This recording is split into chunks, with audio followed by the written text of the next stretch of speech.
രാജാക്കന്മാരും മകത്തുക്കളും ധനവാന്മാരും ബലവാന്മാരും ദാസനും സ്വതന്ത്രനും ഗുഹകളിലും മലപ്പാലകളിലും ഒളിച്ചുകൊണ്ട് മലകളോടും പാറകളോടും ഞങ്ങളുടെ മേൽ വീട് വീട് സിംഹാസനത്തിൽ ഇരിക്കുന്നവന്റെ മുഖം കാണാതെ വണ്ണവൻ കുഞ്ഞാട്ടിന്റെ കോപം തട്ടാതെ വണ്ണം. പണം കണ്ടോ? കുഞ്ഞാട്ടിന്റെ കോപ ദിവസം. നാടൻ ഭാഷയെ പറഞ്ഞ സകല അണ്ണന്മാരും വീടും വത്തും വണ്ടിയും മൊബൈലും ഒക്കെ ഇട്ടേ ചോടുവെന്നായി പറഞ്ഞത്. ഇപ്പം വലിയ മൊബൈലിൽ പന്നി മാന്തം പോലെ മാന്തിരിക്കുക. കുഞ്ഞുഞ്ഞെ നീ ഇതെല്ലാം ഇട്ടേ ചോടുന്നൊരു ദിവസമുണ്ട്. ഒന്നും വേണ്ടെന്ന് പറയുന്നൊരു ദിവസമുണ്ട്. ഇപ്പോൾ വീട് പണ്ട് ചെറ്റപ്പുരയായിരുന്നു. ചെറ്റപ്പുര പണ്ട് ചെറ്റ അങ്ങോട്ട് തട്ടുക, ക്രോസ് കമ്പ് വെക്കുക. അതാ അന്നത്തെ പൂട്ട്. ചെറ്റപ്പുരയെ ചാണകിട്ട് മെഴുകിയ തറ, തടങ്ങിൻ്റെ ഓലയും ചിരട്ടയും ചാണകം എല്ലാം കൂടെ കരിച്ചുമ്പോൾ എല്ലാം കൂടെ കുഴച്ച് അമ്മമാര് മെഴുകി. പണ്ട് അറിയത്തില്ലയോ? അറിയാലെന്നെങ്ങാനും എന്നോട് പറഞ്ഞ നിന്റെ ചരിത്രം പൊളിച്ചു വെച്ചാ ഞാൻ പോകുന്നു. മോത്രം പരുവക്കേടായിരുന്നെല്ലാരും. അതിനൊക്കെ ദൈവം മാറ്റം വരുത്തിയതാ. സ്തോത്രം.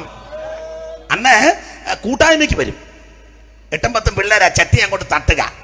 ചെറ്റ കൊണ്ടുള്ള കഥക. ചെറ്റ തട്ടി വെച്ച് ക്രോസ് ഒരു കമ്പ് വെക്കും.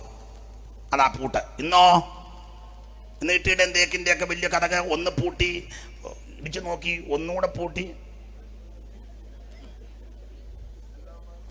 എല്ലാം ഇട്ടേ ചോട് വന്നാ പുസ്തകത്തിൽ എഴുതി വെച്ചേക്കുന്നു. ഒന്നും വേണ്ടെന്ന് പറയും. സ്തോത്രം. മലകളോടും പാറകളോടും മേൽ പറയും ഞങ്ങളുടെ മേൽ വീടുവീൻ.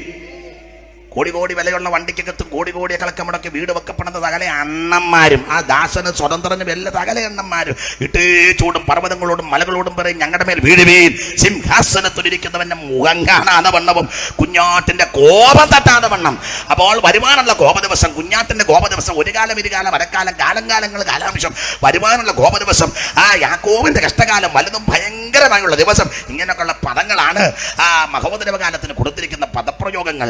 ആ നമ്മുടെ വിഷയത്തിൽ വരാൻ തെസ്സലോനിക്കയിലെ 1:9-10 വായിച്ചത് വരുവാനുള്ള ആ കോപ ദിവസത്തിൽ നിന്ന് നമ്മെ വിടുവിക്കുവാൻ നമ്മുടെ യേശു പ്രത്യക്ഷപ്പെടാൻ പോകുകയാണ് എന്ന് പറഞ്ഞാൽ സഭ മഹോദരത്തിൽ കൂടെ പോകുകയല്ലെന്ന. പോകുന്നെന്നൊക്കെ പറയുന്ന ആൾക്കാരുണ്ട്. അവര് പോകട്ടെ, സഭ പോവുകയല്ല. എന്നാൽ ഇപ്പോ സഭയ്ക്കകത്തിരിക്കുന്ന പല പുള്ളിക്കാർ പോവുക. എല്ലാവർക്കും സമാധാനം വേണ്ടേ? സകല മനുഷ്യനോടും. അപ്പൊ അവർക്കും സമാധാനം വേണം. ദൈവസഭ മഹോദരത്തോടെ പോകത്തില്ല. ഉദാഹരണം പറയാം. ഒരു പുരുഷനും ഒരു സ്ത്രീയും കണ്ട് ഇഷ്ടപ്പെട്ട് വീട്ടുകാർ കൂടി കല്യാണം ആലോചിച്ച് നിശ്ചയം കഴിഞ്ഞു. നിശ്ചയം കഴിഞ്ഞാൽ ഇന്നത്തെ കൾച്ചർ അനുസരിച്ച് ഈ പെണ്ണും ചെറുക്കനോട് സംസാരിക്കും. തെറ്റാന്ന് തോന്നുന്നില്ല. ചിലപ്പോൾ വൈകിയായിരിക്കും സംസാരിക്കുന്നത്. അപ്പോൾ ഈ പുരുഷൻ ഈ സ്ത്രീയുമായിട്ട് സംസാരിക്കും. നിശ്ചയം കഴിഞ്ഞതില്ലയോ? അപ്പൊ സംസാരിക്കുമ്പോൾ ചിലപ്പോൾ പല കാര്യം യവൻ പറഞ്ഞെന്ന് വരാം. ഒത്തിരി സോഷ്യലായിട്ടൊക്കെ ഇടപെടുന്നവനാണ്. ഓപ്പണായിട്ട് പല കാര്യം പറയും. അവൻ പറയും, ബേബേ നീ വെളിയിലൊന്ന് ഇറങ്ങി നടക്കരുത്. ഒറ്റയ്ക്കൊന്നും യോഗത്തിന്, യോഗം മുടക്കിയ ഒറ്റയ്ക്കൊന്നും യോഗത്തിന് പോകരുത്. പിന്നെ അധികം ആരോടും വലിയ കൊണ്ടാട്ടത്തിനൊന്നും വലിയ ചിരിക്കും കളിക്കും തമാശനും ഒന്നും ഇനി നിൽക്കണ്ട. പിന്നെ എൻഗേജിൻ്റെ അന്ന് നിൻ്റെ മുഖത്ത് ഇടത്തെ ചെള്ളയ്ക്കൊരു ചെറിയ ഒരു കറുത്ത പാട് പോലെ എൻ്റെ കാര്യം ചെയ്താൽ മതി. സാമ്പാറിന് മേടിക്കുന്ന വെള്ളരിക്ക സാമ്പാറിനകത്ത് ഇടണ്ട, അത് നീ വട്ട വരഞ്ഞ് തൂക്കണം. അപ്പോൾ അവൾ പറയാം ഓയിൽമെൻറ്റ് അത് വേണ്ട, സൈഡ് എഫക്റ്റ് ചിലപ്പം വരും വെള്ളരിക്ക ആകുമ്പം. പിന്നെ കടലമാവ് വീട്ടിൽ മേടിക്കാൻ അപ്പോൾ ഒന്നും ഉണ്ടാക്കണ്ട, നീ രാത്രി അങ്ങ് വാരി തൂത്താക്കണം. മുഖം ഇങ്ങനെ ഒന്ന് വെട്ടം ഉണ്ടാകണം, അതിന് അവൻ്റെ ആഗ്രഹം. പിന്നെ അധികം തൂക്കം ഒന്നും ഇനി വേണ്ട, ഇച്ചിരി വെയിറ്റ് കുറയ്ക്കുന്നതാ നല്ലത്. ചിക്കൻ കഴിക്കരുത്, കയറി വേണ്ട. വെജിറ്റബിൾ ആണേ കുറച്ചുകൂടെ. എന്തോ അമ്മയെ സങ്കടപ്പെട്ടിരിക്കുന്നേ?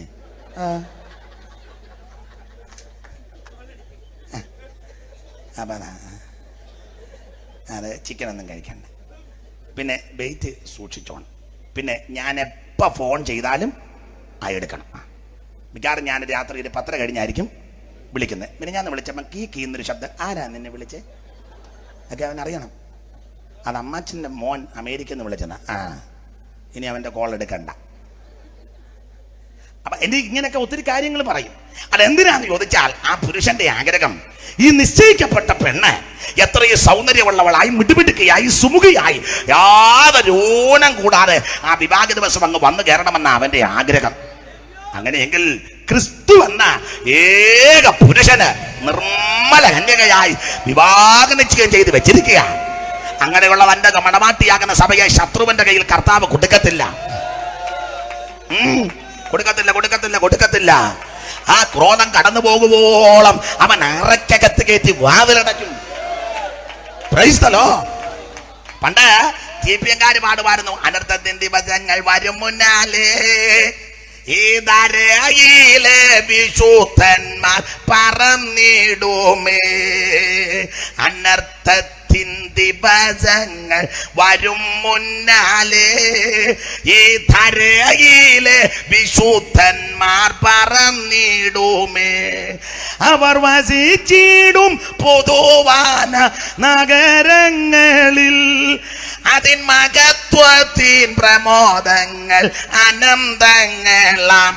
എന്റെ ജനമായുള്ളവരെ നിൻ അറയിൽ പൂക്കതിർ വാതിൽ അടയ്ക്കാം. ക്രോധം കടന്നു പോവോളം തെല്ലിടയിൽ, ക്രോധം കടന്നു പോവോളം തെല്ലിടയിൽ, ക്രോധം കടന്നു പോകുവോളം അറക്കകത്ത് കയറ്റി വാതിലടയ്ക്കും. തന്റെ കുറുപ്രാവന ദുഷ്ടമൃഗത്തിന് ദൈവം കൊടുക്കത്തില്ല. വരുവാനുള്ള കോപത്തിൽ നിന്ന് നമ്മെ വിടുവിക്കുവാൻ നമ്മുടെ യേശു പ്രത്യക്ഷപ്പെടാൻ പോകുകയാണ്. 5 അധ്യായത്തിൽ നിന്നും പ്രസംഗിക്കേണ്ടതാ, അത് നേരമില്ല. ഒരു വാക്യം കൂടെ വായിച്ചെങ്കിൽ പ്രസംഗം നിർത്താം. എല്ലാ അധ്യായം വായിക്കാൻ ഒക്കത്തില്ല. 3-ാം അധ്യായത്തിന്റെ 13-ാം വാക്യം വായിച്ചേ.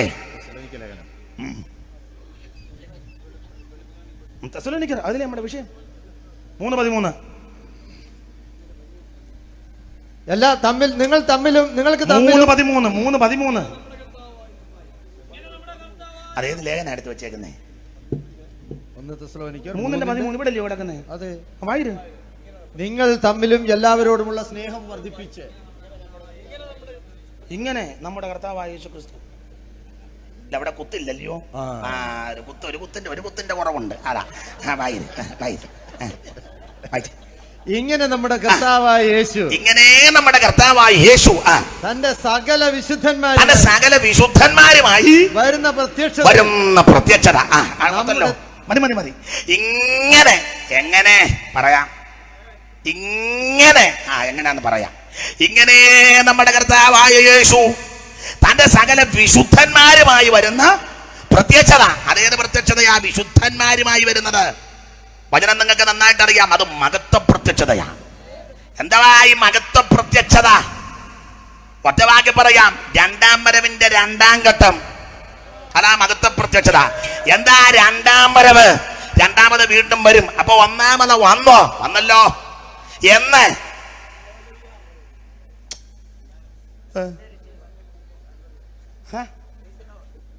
1-ാമത് വന്നു എന്ന് കാലസമ്പൂർണതയിൽ കന്യാസൂര്യമായി കാലത്തൊടുത്തുകൊണ്ട് കിടത്തിയില്ലയോ? അതായിരുന്നു 1-ാമത്തെ വരവ്. കന്യാസൂര്യമായിട്ട് ക്രിസ്തുവിനെ അവതരിച്ചു. 6-ാം മാസത്തിൽ നസറത്തിൽ മറിയമിനെ ഗബ്രിയേൽ മാലാഖമെന്ന് പ്രത്യക്ഷപ്പെട്ട് പറഞ്ഞ്, കൃപ ലഭിച്ചവളെ നിനക്ക്, അല്ലാതെ നന്മ നിറഞ്ഞ മറിയമേ നിനക്ക് സുസ്തി സിസ്തി അങ്ങനെയൊന്നും വല്ല പറഞ്ഞത്. കൃപ ലഭിച്ചവളെ, അതൊക്കെ അങ്ങനെയാ പറഞ്ഞത്. പണ്ട് പറയുന്ന സ്വസ്ത്രം അങ്ങനല്ല, സ്തോത്രം. സ്വത്രം അങ്ങനെയല്ല, സ്തോത്രം. സ്വസ്ത്രം അങ്ങനല്ല, ഒക്കെ ഉച്ചരിച്ച് പഠിച്ചോണം. കൃപ ലഭിച്ചവളെ നിനക്ക് വന്ദനം. അപ്പോൾ മറിയ ആശ്ചര്യപ്പെട്ടപ്പോ ദൂതൻ പറഞ്ഞു, പേടിക്കണ്ട, ഞാൻ ഗബ്രിയേല. അപ്പൊ മറിയ പറഞ്ഞു, എന്താ? നീ ഒരു കുഞ്ഞിന് ജന്മം കൊടുക്കാൻ പോവാ. അകവാള് വെട്ടിപ്പോയി. വേറൊന്നും ഞാനിപ്പോ പറയുന്നില്ല. മറിയ അകവാള് വെട്ടിപ്പോയി. അപ്പോൾ ദൂതൻ പറഞ്ഞു, നീ ഒരു കുഞ്ഞിന് ജന്മം കൊടുക്കും. ഉടനെ അകവാള് വെട്ടിയെങ്കിലും മറിയ മറുചോദ്യം ചോദിച്ചു, പുരുഷനെ അറിയാകിയാൽ ഇതെങ്ങനെ?